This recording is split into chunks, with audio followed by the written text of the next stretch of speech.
What is up YouTube? It's Aaron and welcome back to my channel. And for today, we're going to unbox my fourth Nendoroid, which is this Konosuba Kazuma Nendoroid. Hey Aaron!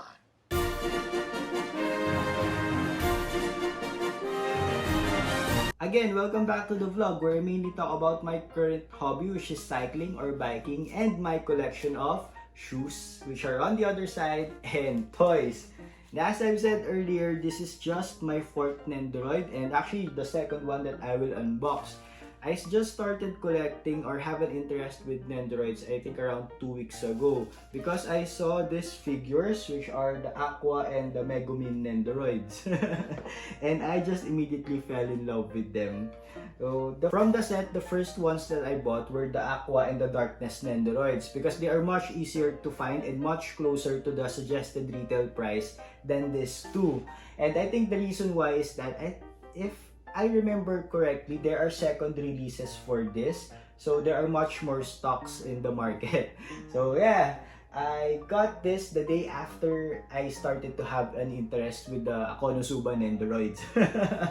And of course, since I already have the Aqua Nendoroid, I started to be more eager to find the Megumin Nendoroid. And fortunately for me, I found a listing in Facebook Marketplace 30 minutes after it's been posted. And so I immediately contacted the seller that I will buy the Megumin Nendoroid the day after. I just set it aside here now. And we'll talk about the Nendoroid that I have in front of me, which is the main protagonist, Kazuma. Now, this is actually so rare that I can't find a recent post in the FB Marketplace. And the most recent one that I saw was way back in October 2020, or I think it was November. I think it's October 2020. And I was trying to find it in Google or in eBay or in Amazon, and I saw one in eBay. It's selling for $180 I think, or $190. So plus shipping, it will take me around $200. So it's very, very expensive. Luckily for me, a friend led me to a page where they stock a lot of rare Nendoroids or other rare figures. So that page is My Japanese Haven. So I messaged them if they have a Kazuma Nendoroid available. Unfortunately, that time they don't have, but they offered to find it or hunt down the toy for me. So right after that, I think it took around 2 or 3 days, and I already unboxed the Aqua during that time. So they messaged me that they found one and it's overseas. Now, it's a bit higher than my budget, so they asked me first if I'm okay with the price, which is really, really great. But it's not that much higher than my conservative budget, so I still gave them the go signal to get it for me. So after 6 days, including the weekends, I finally received my Konosuba Kazuma Nendoroid. So again, a big shout out and thank you to My Japanese Haven for looking out for me. So I think that's enough introduction. Let's start the unboxing of this Kazuma Nendoroid. Let's go!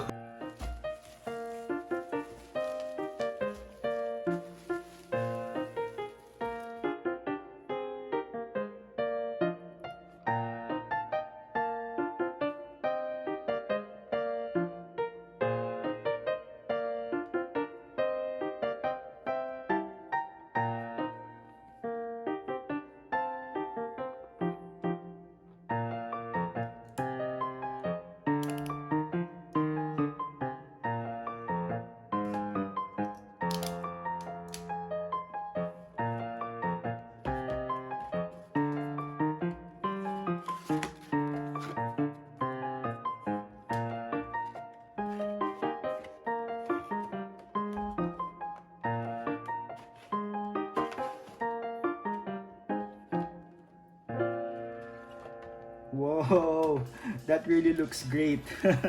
Especially when you look at Kazuma and look at his hair. You can see that there are different highlights all over his hair. So it gives it that very nice and unique vibe or feeling or effect. And so yeah, it's very pleasing to the eyes. Then we have here his different accessories, different limbs, and I think these two are hands. And an extra leg for when he is running. Then the extra faces. But we'll go over this later and we'll put Kazuma first on his stand.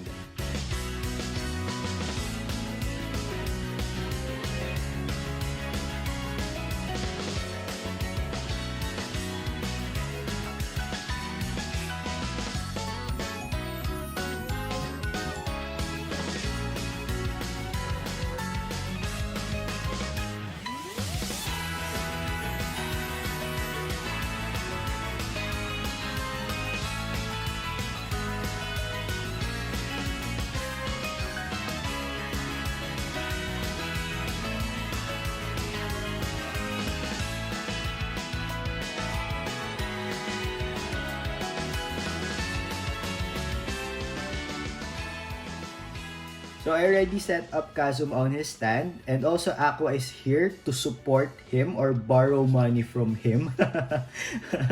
And I set up the different extra body parts and accessories here. So let's first take a look at the figure.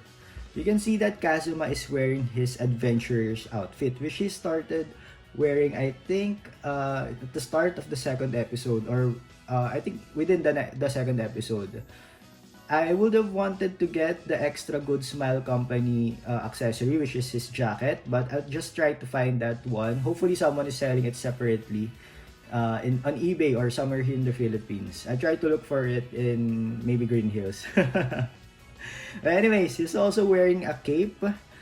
So this is removable, as I've shown earlier while I was taking off the plastics. And the one that I noted earlier is the hair. So I really love how they did the hair here because it has different highlights. So it gives it that very nice pleasing effect or 3D effect. That looks good. It looks really, really good. For the extra body parts, we have here his extra faces. For this one, I think this is his face when he's mad or maybe raging on about something or getting mad at Aqua or scolding Aqua. We'll try that later. Then we have here his face when he's doing something naughty. Or when he's going to perform the steal. So next, we have his different limbs. I think this one goes with this, which is the accessory for the Create Water spell. It will look like this. So we'll do that also later. Then we have his extra leg when he is I think running or maybe doing the Create Water spell. Then we have the different hands and arms. And then we have two more hands here. I think this is for when he's holding the Chun Chun Maru. Chun Chun Maru sword.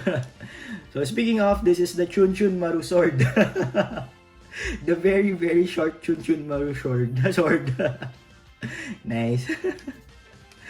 Then we have, of course, this is Megumin's panty or underwear. So this is what Kazuma usually steals. You know what, the steal effect or the steal spell is actually really, really powerful because he got to steal Verdia's, what do you call this? His head, the Dullahan's head, and also the very powerful cursed sword of Mitsurugi. I think the name is Gram, the name of the sword. But I think the Chun Chun Maru sword is better. Chun Chun Maru! I just hope that they included the name. Oh, it actually included the name Chun Chun Maru here. So it's really, really nice. Wow, I love it. So maybe, I think that's it for the figure and the different parts. Let's do the poses now. Let's go! 素晴らしい世界素晴らしい世界ほらまたに光のファンファーレ僕らをいつも待っているんだよもうダメなことはないんだ So there you have it. That's the Nendoroid of one of the best male leads ever, Kazuma. And I think for next week, we'll be unboxing the Megumin Nendoroid. So watch out for that one. And I think that's it for this vlog. Again, it's Aaron na nagsasabing ingat kayo palagi and always smile. Peace!